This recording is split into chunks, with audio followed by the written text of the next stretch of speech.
നമസ്കാരം.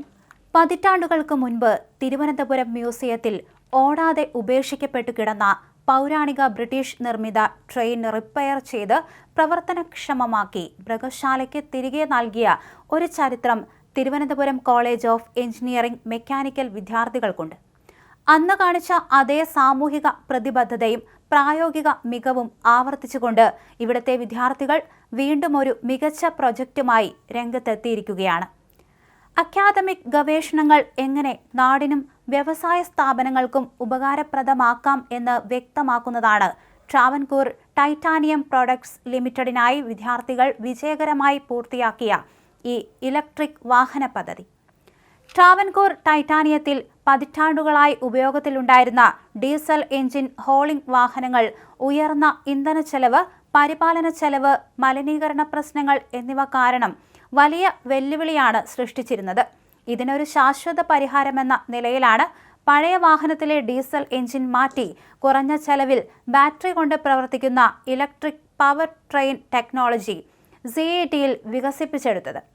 CET mechanical engineering വകുപ്പ് assistant professor doctor SR Suresh ലാലിന്റെ മാർഗനിർദ്ദേശത്തിൽ M.Tech റിന്യൂവബിൾ എനർജി വിദ്യാർത്ഥിയായ ഡേവിഡ് സിസിൻ ഇറാനിയോസാണ് തന്റെ അവസാന വർഷ പ്രൊജക്ടിന്റെ ഭാഗമായി ഈ സാങ്കേതിക വിദ്യ വികസിപ്പിച്ചത്. ഡീസൽ എഞ്ചിൻ മാറ്റി പൂർണ്ണമായും ബാറ്ററിയിലേക്ക് മാറിയതോടെ വാഹനങ്ങളുടെ സേവന കാലാവധി വർദ്ധിപ്പിക്കാനും പ്രവർത്തന ചെലവ് ഗണ്യമായി കുറയ്ക്കാനും കാർബൺ പുറന്തള്ളൽ പൂർണ്ണമായി ഒഴിവാക്കാനും സാധിക്കും. ബുധനാഴ്ച CET പ്രിൻസിപ്പലിന്റെ ചേംബറിൽ നടന്ന ഔദ്യോഗിക ചടങ്ങിൽ പ്രിൻസിപ്പൽ ഡോക്ടർ K. സുരേഷ് പൂർത്തിയാക്കിയ വൈദ്യുതീകരിച്ച ഹോളിംഗ് വാഹനം TTPL technical general manager M.K. Prabhakaran കൈമാറി.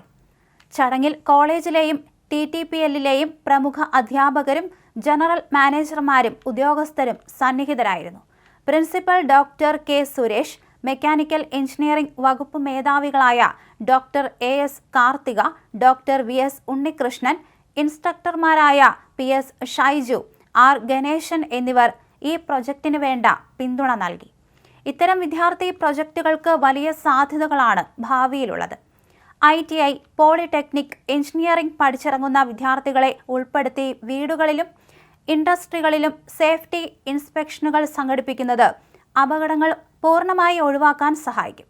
കൂടാതെ ലോകമെമ്പാടും വലിയ വളർച്ച കൈവരിക്കുന്ന ഡ്രോൺ സാങ്കേതികവിദ്യ, ആർട്ടിഫിഷ്യൽ ഇന്റലിജൻസ്, റോബോട്ടിക്സ് തുടങ്ങിയ മേഖലകളിലേക്ക് വിദ്യാർത്ഥികളുടെ ഗവേഷണ ചിന്തകളെ തിരിച്ചുവിട്ടാൽ ശതകോടികളുടെ ബിസിനസ് സാധ്യതകളും രാജ്യത്തിന് വലിയ സാമ്പത്തിക വരുമാനവും ഉറപ്പാക്കാൻ സാധിക്കും.